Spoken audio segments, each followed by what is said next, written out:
What's up, DV? My name is Cedric Knight, and my presentation is about the 2020 prompt. The prompt states, is it more beneficial for people to act quickly or to be cautious and deliberate?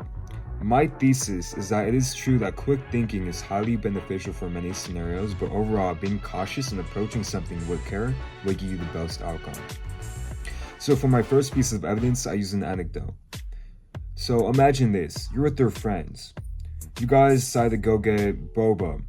And when you guys are having a good time, you guys are eating your food, and after one of your friends mentioned that they started investing in new cryptocurrency, your other friends mentioned that they also started investing in the same cryptocurrency, and that it's pretty popular now on Instagram.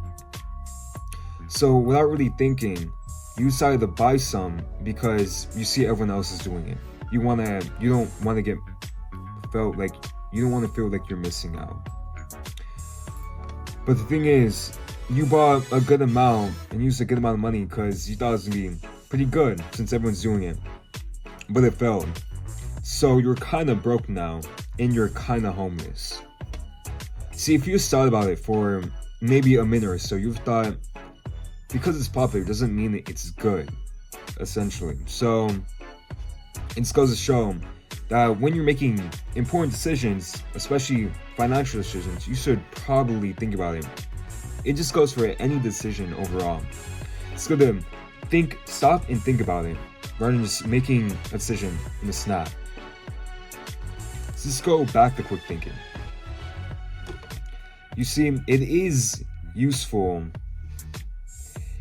in competitions or unexpected situations.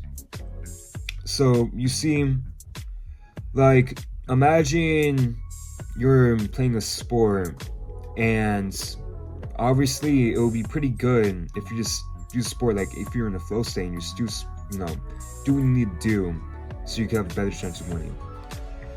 But the athletes that are able to just think on their feet they just have so much experience in that field and subject that they don't need to think for a long amount of time in order to do something correctly.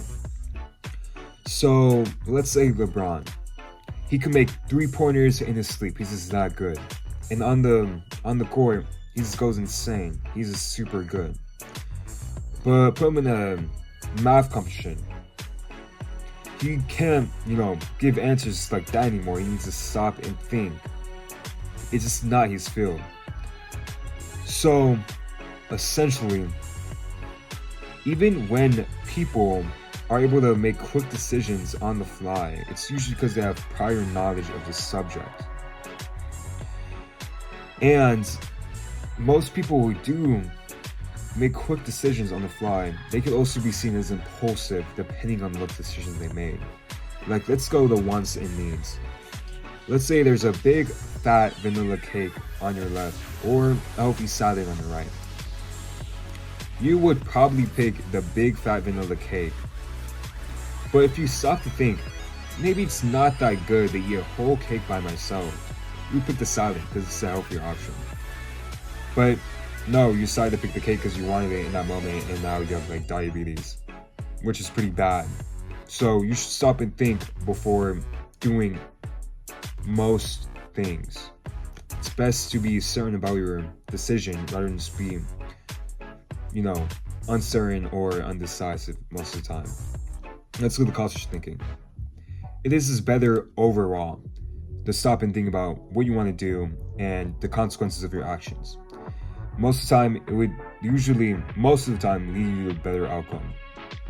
Ones that are better than just thinking on the fly. So, overall, cautious thinking is far superior than quick thinking. It is true that in quick thinking, it's better for things unexpected or in fast-paced environments like sports and stuff like that. But most of those athletes have prior knowledge and experience in that subject, which enable them to make quick decisions on the fly. As of presentation, you're welcome. Don't you thank me. It's pretty good, but you guys don't need to give me a standing ovation.